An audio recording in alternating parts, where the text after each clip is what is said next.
Cari amici, benvenuti sul canale, benvenuti a questo nostro nuovo video. Oggi parliamo nuovamente di una prima attrezzatura per la pesca spinning in mare. Dico nuovamente perché sul canale YouTube Planet Spin Fishing e sul nostro sito ci sono già degli articoli e dei video dedicati a questo argomento, ma alle soglie di questo 2026, quasi alla fine del 2025, il mercato offre tante valide alternative rispetto a qualche mese e qualche anno fa. Per cui oggi parliamo di canne, mulinelli e fili per la pesca a spinning in mare e ci addentriamo particolarmente sulla selezione di alcune combo, quindi canne, mulinelli e fili nelle varie fasce di prezzo, dedicato magari sia a chi non vuole spendere tanto oppure magari chi ha una disponibilità economica maggiore e vuole fare una scelta che sia anche la scelta giusta, che potrebbe accompagnare il pescatore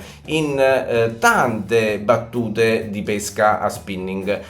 Partiamo insieme come sempre dopo la sigla. Andiamo.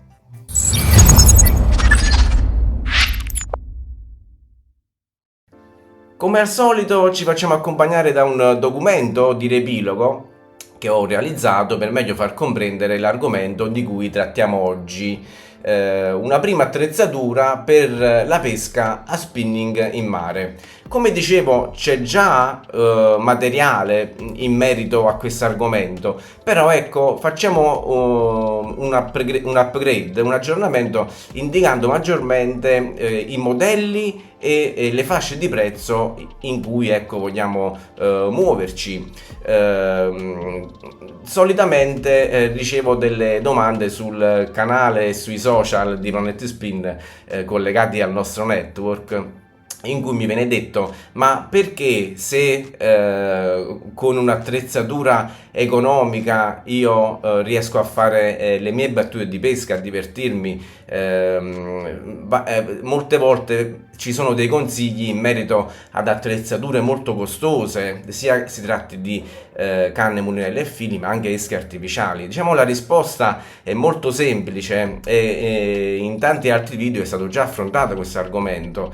È la stessa cosa che succede anche nel settore automobilistico. Infatti io faccio sempre questo confronto. Mettiamo che noi vogliamo spostarci dal punto A al punto B con un'auto, tutte le soluzioni sono buone, però perché alcune persone scelgono di acquistare un'auto diciamo più costosa a differenza di altri che magari utilizzano un'auto più economica? Diciamo è la qualità dei componenti, la sensazione di guida, l'affidabilità, la velocità. E la stessa cosa succede anche nelle attrezzature da spinning o da pesca in genere. Ci sono attrezzature realizzate in materiali molto performanti, con una leggerezza, una sensibilità maggiore rispetto a quelle economiche. Ovviamente non è la canna, non è l'attrezzatura che ti fa fare più pesci, ma è il modo in cui la utilizzi e il tempo che tu dedichi a capire come sviluppare la tua tecnica. E quindi ecco, è sempre un equilibrio che poi nel corso del tempo impareremo sempre di più a considerare.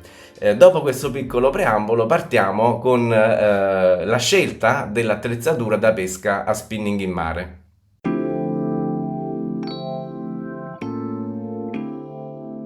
In questa prima slide ho inserito gli argomenti che tratteremo in questo video, quindi dopo questa piccola introduzione andremo ad approfondire le specifiche da ricercare nella canna, il mulinello e nei fili. Nella parte conclusiva facciamo anche un elenco di quelle che sono le combo che io suggerisco per un eventuale acquisto.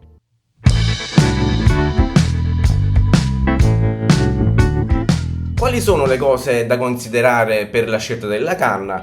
Come dicevo nella parte introduttiva di questo video, ci sono già dei video realizzati specificamente per far comprendere al pescatore quanto è importante la canna, però ecco, facciamo adesso un riassunto, concentriamoci nei punti fondamentali e diamo delle indicazioni soprattutto per la fase di acquisto. La potenza media è quella che ci aiuta a scegliere una canna che si adatta a determinate condizioni di pesca, un po' tutte, no? Dalla pesca dalla scogliera, dal porto, dalla spiaggia, in condizioni di mare formato, con il mare calmo, in presenza di vento, e quindi abbiamo bisogno di un'attrezzatura che ci permetta anche di utilizzare gli artificiali di fascia media. Con artificiali di fascia media intendo quelli che vanno dai 10 grammi fino ai 30-35 grammi. Quindi la scelta permette di utilizzare una vasta gamma di artificiali ed avere una versatilità per gli spot, le condizioni di pesca e soprattutto per i predatori, che sia il serra, il barracuda, la lecciamia, eccetera. Sono tutti predatori con cui possiamo confrontarci nella pesca spinning in mare dalla costa nel Mediterraneo. Per quanto riguarda invece il mulinello, i punti fondamentali da considerare sono l'equilibrio con il nostro sistema pescante, quindi la giusta dimensione e il peso rispetto all'equilibrio con la nostra canna, e l'affidabilità.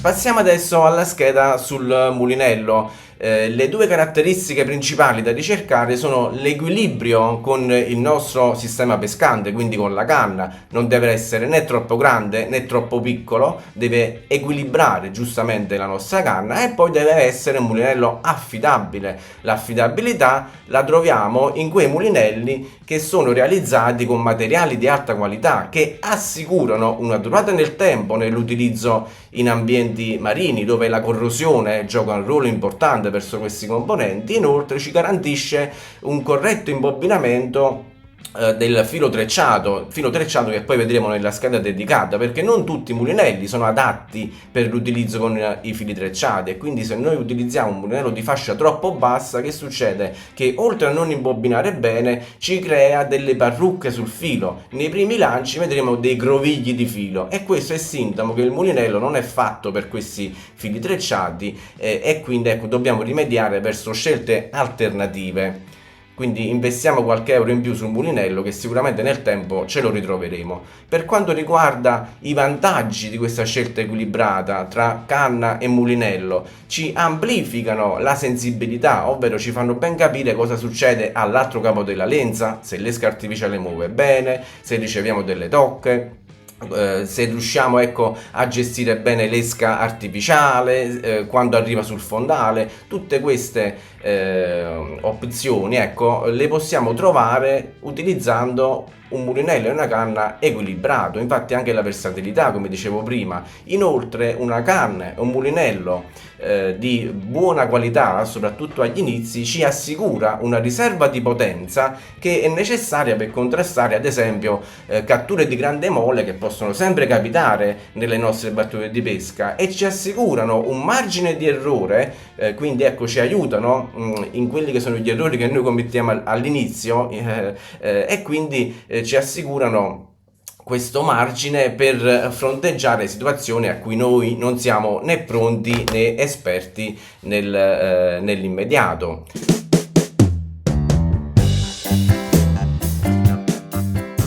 Passiamo adesso a quelle che sono le scelte che io consiglio per quanto riguarda i nostri acquisti. Ne ho elencate alcune. Si parte dalle scelte più economiche per passare a delle combo medie, e poi ci sono anche delle scelte per quanto riguarda top di gamma. Partiamo dalle scelte economiche. La Vengeance AX Sea Bass di lunghezza 2,40 m, potenza 10-50 grammi, accoppiata ad uno Shimano Sienna 4000 FG. Il prezzo indicativo di questa combo è circa 120-130 euro.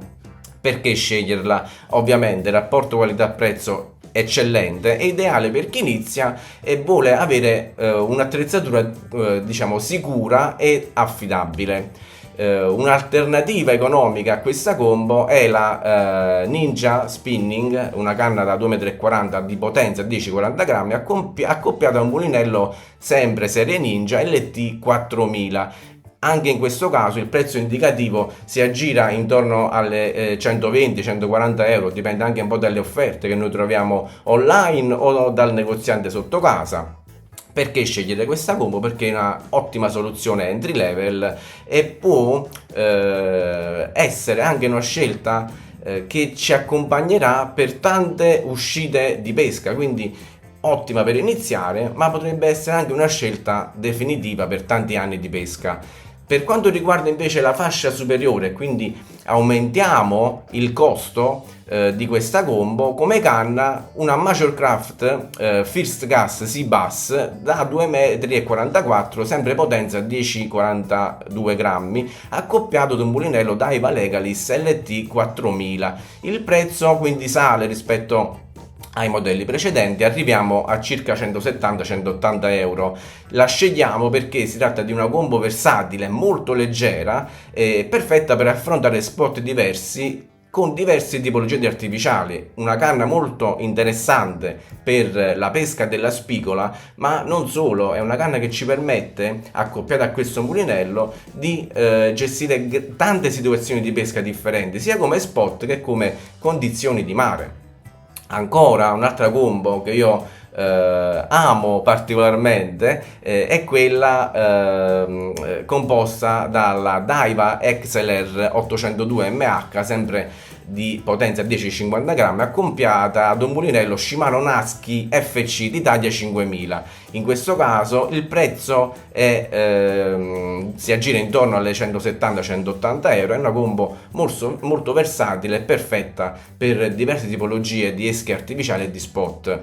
Per quanto riguarda una combo medio-alta, quindi qua saliamo leggermente come prezzo, ma è quella che io attualmente utilizzo e mi accompagnerà nelle prossime mie uscite, quindi vedrete anche qualche video in merito all'utilizzo di questa canna e di questo mulinello. È la Favorite X1.1 802 mH, potenza 10,40 grammi, lunghezza 2,40 m circa, ed è quella che io ho già recensito sul canale YouTube Planet Spin Fishing, e quindi vi invito a visualizzare questa recensione, accoppiato ad un mulinello Daiwa BG SV 4000. Il prezzo indicativo è circa 250 euro per la combo. La sceglierei perché si tratta di un setup potente e affidabile, ideale per chi cerca un'attrezzatura in grado di gestire fin da subito anche predatori di taglia importante, e soprattutto la utilizzerei per la gestione di esche artificiali diciamo moderne, come i needle jointed. È una canna, è un'attrezzatura accoppiata a questo mulinello che riesce a lanciare, a gestire molto bene queste esche di recente introduzione nel panorama delle esche da spinning, che hanno un range di grammatura leggermente più elevato rispetto a quello dello spinning medio. Infatti sono esche dal peso di circa 35 grammi, della lunghezza di 255 mm, quindi sono esche di dimensioni importanti e che attualmente il pescatore moderno tende ad utilizzare, non tanto perché si tratta di una moda, ma è proprio perché si tratta di esche dalla grande efficacia. Andiamo avanti. Il prossimo combo che vi suggerisco è quello, diciamo, un po' top di gamma fra queste scelte ideali per iniziare. Per chi dispone di un portafoglio che arriva ad una spesa di circa 500 euro, vi suggerisco la G Loomis E6X Inshore Spin da 2,44 m di potenza 10,40 grammi, accoppiata al Daiwa Ballistic Arc 4000, un mulinello eccezionale, e la sceglierei, ecco, per chi vuole già il massimo, ovvero vuole una canna che sia ottima per iniziare, una canna che già il pescatore alle prime armi riesce a sfruttare per le sue doti di sensibilità, di versatilità, e che potrebbe sicuramente rappresentare una scelta definitiva. Cioè noi compriamo questa canna e ce l'abbiamo praticamente, la sfrutteremo per tutta la vita. Ovviamente si tratta di canne già di un livello molto più alto rispetto a quelle che abbiamo contestualizzato nel video finora.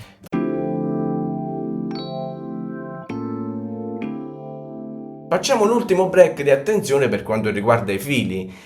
Abbiamo già detto sia in questo video che in altri presenti sul canale che il trecciato è la base di partenza per il filo che noi utilizziamo in lenza madre, quindi non valutiamo altri fili al di fuori del trecciato per tanti motivi che potete trovare sia sul canale YouTube Planet Spin Fishing, ma anche su tanti articoli sul sito www.planetspin.it. Perché il trecciato è la scelta ideale? Perché è ideale per i principianti e ci permette lanci lunghi, una maggiore sensibilità alla gestione di esche artificiali e anche una prontezza sulla ferrata. Il diametro che consiglio è quello che va intorno allo 0,16 come millimetri, abbinato a un terminale in fluorocarbon dello 0,35. Quali sono i modelli che io consiglio principalmente, soprattutto per chi inizia, ma sinceramente li utilizzo anche io? Mi oriento verso il Daiwa J-Braid e il Kairiki di Shimano. Sono quelli più commerciali, più utilizzati, maggiormente disponibili anche nello shop sotto casa e caratterizzati dalla grande disponibilità. Invece per quanto riguarda i fluorocarbon, vi consiglio il Daiwa Brave, noto per la sua grande affidabilità e robustezza, e il Seaguar, che è un finale fluorocarbon molto molto morbido, resistente e ultra trasparente.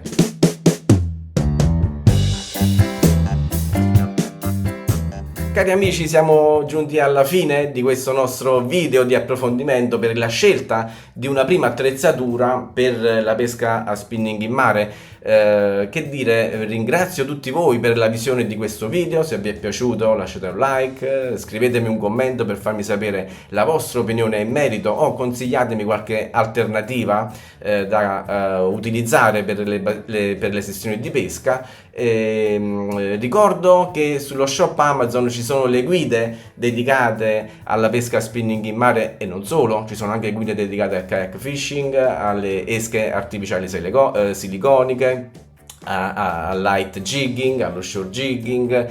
Inoltre, abbonandovi al canale YouTube Planet Spin Fishing potrete accedere a dei contenuti esclusivi dedicati agli utenti più fidelizzati. L'acquisto delle guide e l'abbonamento sono gli unici modi per supportare il canale e soprattutto questo progetto. Vi ricordo infine che è possibile scaricare la app Planet Spin gratuita sul Google Play per restare aggiornati con i prossimi articoli, video, eventi in programma e soprattutto perché trovate tante informazioni utili anche per le vostre battute di pesca. Ci sono i collegamenti diretti alle app per le condizioni meteo marine. Inoltre c'è anche il database per le esche artificiali originali e clone. Dategli un'occhiata, vi lascio tutti i link in descrizione. Noi ci vediamo al prossimo video come sempre su Planet Spin Fishing. Ciao ragazzi!